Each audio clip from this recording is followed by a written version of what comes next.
Sabi pun, masih dalam berita Lampung bersama saya, Iin Hermayani. Sejumlah berita aktual dan beberapa informasi menarik lainnya telah kami siapkan untuk Anda. Berikut berita utama hari ini.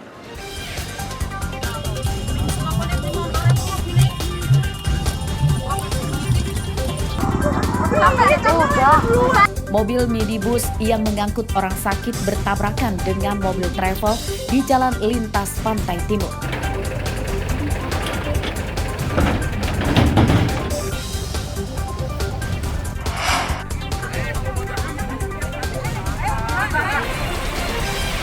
Kekeringan air bersih dampak kemarau meluas ke kota Bandar Lampung. Warga antre mendapatkan bantuan air bersih.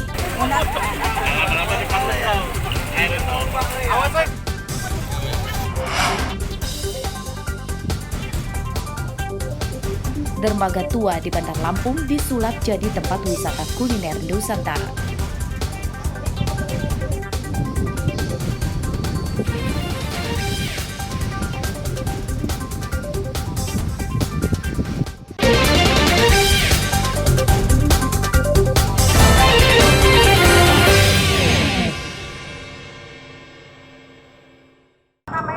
Orang jauh apa itu? Ini yang parah. Ya teh, orang jauh apa itu? Mobil minibus yang mengangkut orang sakit ringsek dan terperosok ke parit akibat bertabrakan dengan mobil travel di Jalan Lintas Pantai Timur atau Jalin Pantim, Desa Tulung Pasik, Kecamatan Labuhan Maringgai, Lampung Timur, Senin siang.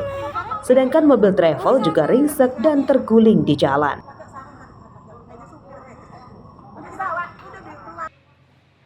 Tidak ada korban jiwa dalam kecelakaan ini.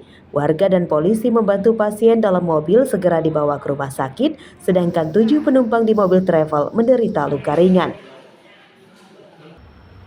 Menurut warga, kecelakaan bermula saat mobil travel sedang melaju menuju Pelabuhan Bakauheni, Lampung Selatan. Mobil travel yang menyalip terpergok minibus dari arah lawan dan tabrakan pun tidak terhindarkan. Dari arah Labuan, ke Simpang.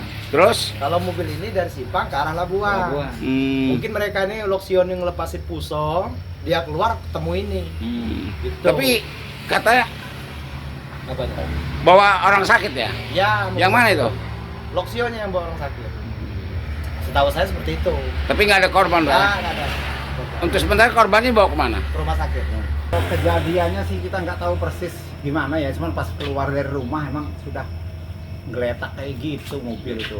Mobil dari arah Labuan. Arahnya dari mana? Kalau yang mobil satunya lawannya itu mobil dari arah Labuan. Dari arah Labuan menuju ke arah Simpang Sri Bawono. Terus? Kalau yang masih ada itu mobil dari arah Simpang. Berarti adu kambing? Adu kambing. Ada korban jiwa nggak, Bang? Nggak ada. Alhamdulillah semua selamat. Untuk sementara korban dibawa kemana? Dibawa, kalau yang dari Kalianda dibawa ke Sukadana. Kalau yang ini dibawa pulang keluarganya ke Labuan Maringgai. Kecelakaan sempat menyebabkan kemacetan panjang. Untuk kepentingan penyidikan, kedua mobil yang bertabrakan dibawa ke Polres Lampung Timur.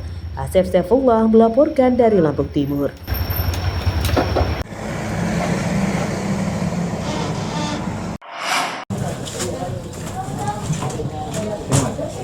Seorang pria renta berusia 66 tahun ditemukan tetangganya tewas membusuk dalam rumahnya di Kelurahan Imopuro, Kecamatan Metro Pusat Metro. Petugas sempat kesulitan mengevakuasi korban karena pintu rumah terkunci dari dalam. Petugas kemudian mendobrak pintu dan menjebol gembok pagar.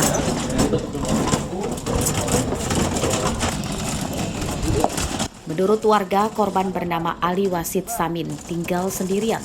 Jenazahnya ditemukan tetangga yang mencium aroma tidak sedap dari rumah korban. Sehari-hari Ali Wasid bekerja sebagai buruh serabutan dan sudah 3 hari terakhir tidak terlihat. Korban diketahui memiliki riwayat penyakit asam lambung dan asma.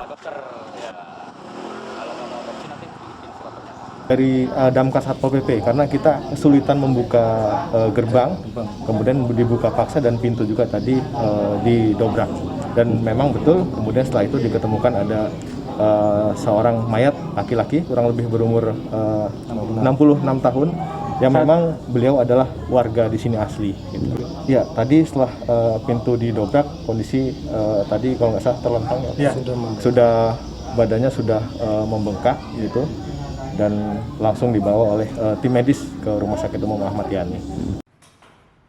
Dari pemeriksaan awal di lokasi kejadian perkara, tidak ditemukan luka pada tubuh korban. Penyebab kematian Ali Wasid karena sakit. Asep Saifullah melaporkan dari Kota Metro. Kita ini bawa, nanti kan orang datang. Kalau Bapak jagain kami, juga yang punya hak ini, nanti kita ini ada yang pengurusnya.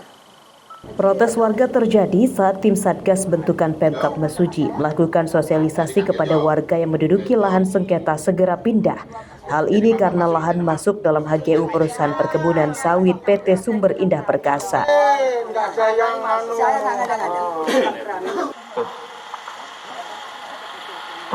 Protes tidak berlarut-larut setelah petugas menerangkan aturan pemerintah terkait HGU. Warga menyatakan tidak ingin bentrok dengan petugas karena lawan sengketa adalah pihak perusahaan, bukan pemerintah.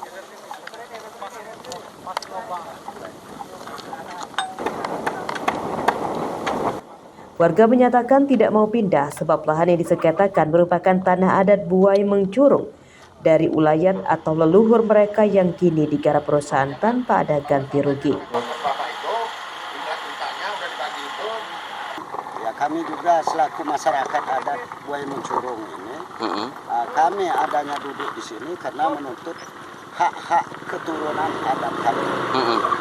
Jadi apabila hal ini belum bisa diselesaikan oleh pemerintah maupun perusahaan kepada kami seluruh masyarakat adat yang ada di sini mungkin tidak akan mundur. Karena kami memperjuangkan hak keturunan kami. Lahan ini yang kami tuntut ini diperkirakan 3.197 hektar. Nah, itu yang mungkin yang sudah kami dudukin ini ya mungkin 300 ya 300-an lebih lah, lebih kurang 300. Sejauh ini merupakan upaya komprehensif yang terdiri dari upaya-upaya yang sifatnya non litigatif melalui imbauan-imbauan, melalui pertemuan-pertemuan dan mediasi. Kemudian secara litigasi juga dari salah satu pihak, dari pihak perusahaan sudah menyampaikan laporan pengaduan kepada kepolisian. Dan ini pun kesempatan yang sama kita berikan kepada kelompok masyarakat tersebut. Namun sejauh ini kelompok masyarakat tersebut belum ada yang menyampaikan laporan ke kepolisian berkenaan dengan keinginan mereka seperti itu atau terkait dengan tanah yang diklaim sebagai milik. Lahan yang disengketakan warga seluas lebih dari 30 hektar. Sengketa terjadi karena perusahaan mengantongi izin HGU di lahan tersebut, sedangkan pihak warga mengklaim lahan milik adat mereka. Warga menduduki lahan yang disengketakan dengan mendirikan rumah dan mengelola jadi perkebunan singkong. Mustaqim melaporkan dari Mesuji.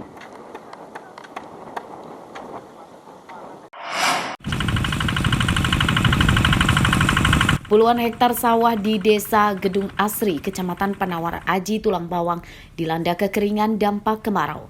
Tanah sawah yang terdapat tanaman padi retak-retak akibat tidak ada air.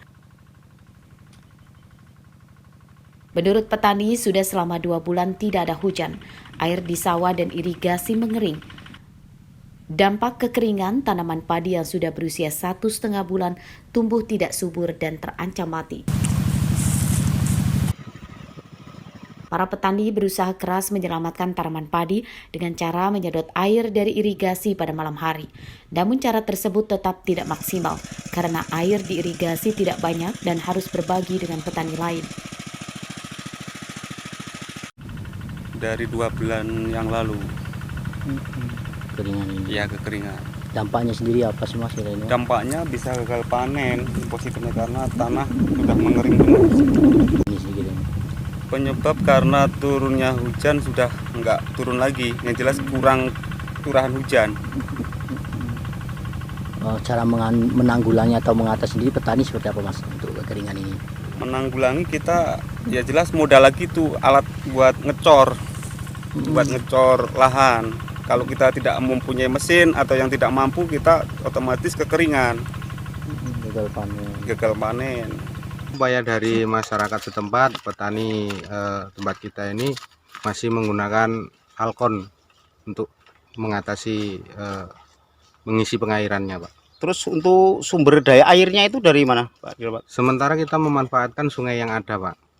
Itu diperkirakan debit air itu masih mencukupi untuk mengairi sawah-sawah ratusan hektar ini, Pak? Itu kalau dikatakan mencukupi, dibilang mencukupi, katakan belum ya belum, Pak, karena kita masih mengandalkan curah hujan. Sementara ini kan untuk sistem pengairannya kita menggunakan alkon karena irigasi tempat kita ini masih bentuknya sawah tada hujan, Pak. Para petani mendesak Dinas Pertanian segera membantu membuat sumur bor dan menyediakan alat pompa air yang lebih besar. Jika kekeringan dibiarkan berlarut-larut, maka tanaman padi bisa dipastikan mati dan para petani merugi akibat gagal panen. Mustaqim melaporkan dari Tulang Bawang.